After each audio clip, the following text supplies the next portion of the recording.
welcome. So I always start right here and say, and I welcome you in the spirit of the original indigenous people, the Squamish tribe, and they were a welcoming tribe, and that was because they had such an abundance of fish and clams and food, and so we like to continue that welcoming feature of Bainbridge Island. So welcome, and you're standing at a historic spot because this was the first place after Pearl Harbor was bombed, and because of mostly racism and war hysteria, poor political leadership, President Roosevelt signed Executive Order 9066, mandating that all persons of Japanese descent be removed from the West Coast, and that included everyone west of the Cascade Mountains in Washington and Oregon, and astoundingly the entire state of California, and then a small section of Arizona. This is historic in that we were the very first community to be excluded under that executive order before all these larger population of Japanese descent in larger cities like San Francisco, Los Angeles, or even Seattle.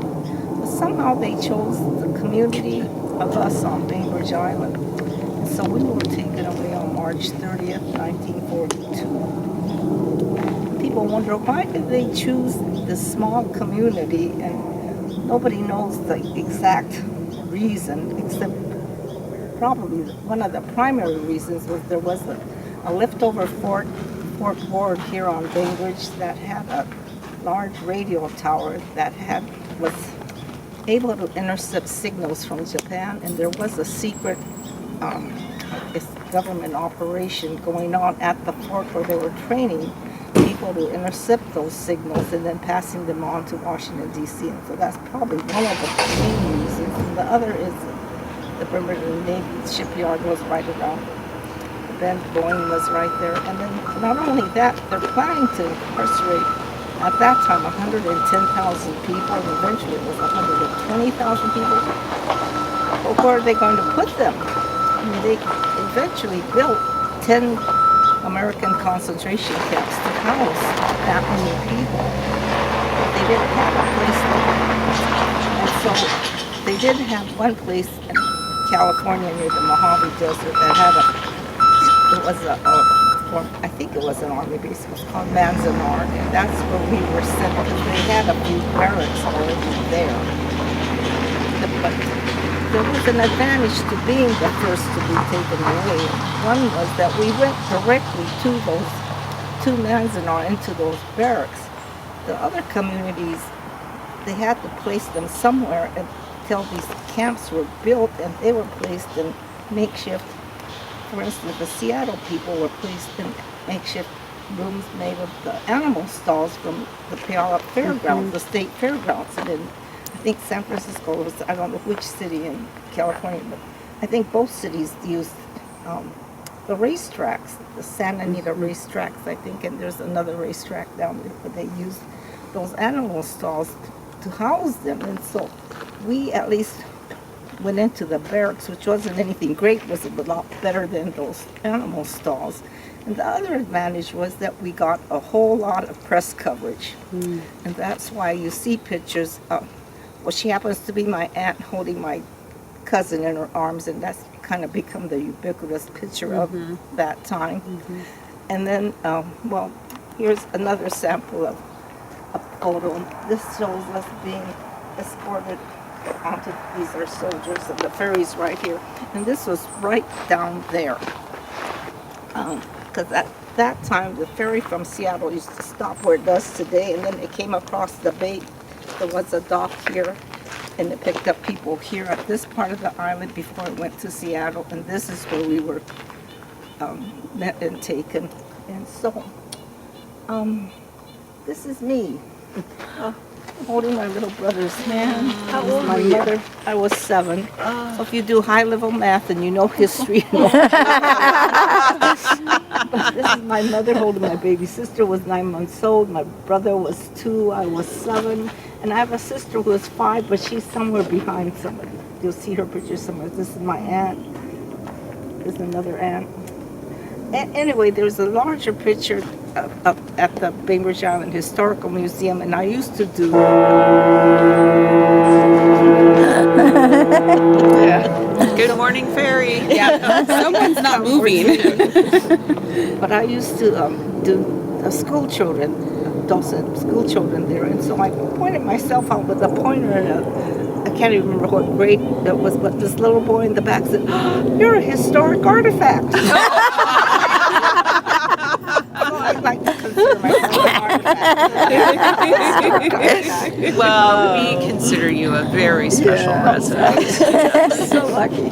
And so, as I said, most of these newspaper photos are now, the original ones are at the Museum of History and Industry in Seattle. But we have many copies of it, and as Chantel said, that we are now part of the National Park System, and these signs are the signs that they put up.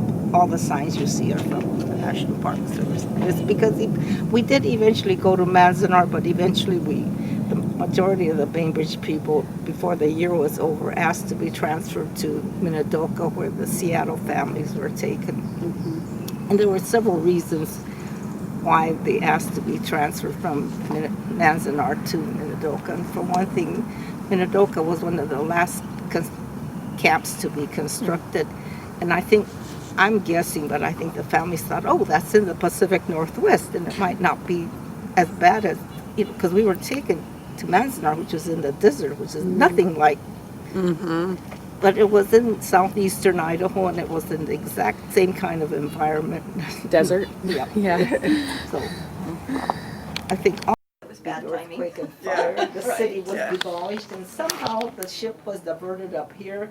And somehow, and this is what I grew, is that I didn't ask my family more about family history. And I tell young people, be sure to talk to your grandmas and grandpas and your mamas and papas about your family, because I wish I had. But somehow Grandpa found his way up here from San Francisco to meet his bride-to-be. And my mother was born in Seattle in 1907. And she always claimed she was the first Japanese baby girl to be born in Seattle. And so nobody contested that. But anyway, they moved working in Seattle, and then eventually they must have been working in Bellevue, because then the second child was born. My aunt was born in Bellevue, and while in Bellevue, somehow Grandpa heard that there's better work and better pay at this big lumber mill on Bainbridge Island, and that brought him to Bainbridge Island. And that's when the third and fourth and fifth and sixth children were born here on Bainbridge Island. And so and that brought a lot of people to Bainbridge Island. I mean, a lot of families came here to work at this large mill. It was considered the largest in the world at one time, I understand. And in fact, it's said that this lumber mill had electricity before Seattle. It had a railroad track to transport lumber to the mill from the woods. And there was such a large group of Japanese, eventually they had their families come, and they had their own village called Yama. And there's now an archaeological site here on the island. But this one person, a Japanese man, was an entrepreneur, and he opened a little store at this village. And when the village had a hotel, and they had a dance hall, they had a Buddhist temple, they had a Christian church too. But there were families from Scandinavia and the Philippines, and I think there was just one or two Chinese because of the Chinese Exclusion Act. That's why there were no Chinese left in America, I think, by that time. But anyway, it was a place where people of all ethnicities were working together, and I think that's what made the island unique, because the mill eventually closed, and the majority of the Japanese became farmers on the island. There were a few who were entrepreneurs. They became plant nurserymen, meat market owners, barbershop owners. The two brothers who owned the plant nursery now own their children now own Bainbridge Gardens, which is a renowned nursery here on the island. And descendants of the meat market are now the people who began Town and Country Market and Central Market, which are now well-known supermarkets in the area. There's a circular granite wall where it says in American and Japanese, "Let it not happen again." There's places on the cedar wall for each name. Letty shows us hers. The plaques and the art say, "Let it not happen again." As you near the pier, there's artwork going out, and then when you reach the very end, there's a row of shoes. You have walked in history when you've reached this point.